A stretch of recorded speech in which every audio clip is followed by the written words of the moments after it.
బాబోయ్, ఈ సమయానికి ఈవిడ గురించి మాట్లాడకపోవటం మంచిదైంది. మాట్లాడుంటే కాదంబరి గారికి చెప్పి నా ఉద్యోగం తీయించేది. ఇటు నుంచుటే నేను టెంపుల్కి వెళ్ళాలనుకుంటున్నాను. కాస్త కార్ శుభ్రం చేస్తావేమోనని. అది తను చేయాల్సిన పని కాదు కదమ్మా. పర్వాలేదమ్మా, పైప్తో నీళ్లు కొట్టడమే కదా, 2 నిమిషాల్లో శుభ్రం చేసేస్తాను. Thank you. వెల్కమ్.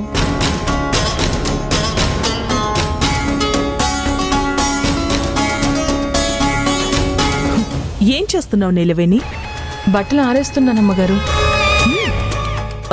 ఈ పని చేస్తే ఎంత ఇస్తారు నీకు?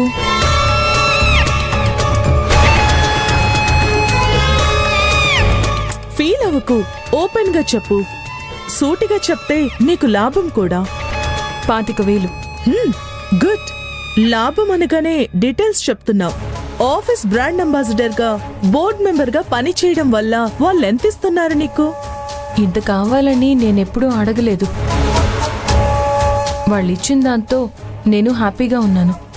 ఇలా నువ్వు రాత్రి పగలు కష్టపడుతుంటే అరకుర జీతాలతో ఎప్పుడు సెటిల్ అవుతావు నీలవేణి? నా మాట వింటే ఒక్క రోజులో ₹1 కోటి సంపాదించే పని నేను చెప్తాను.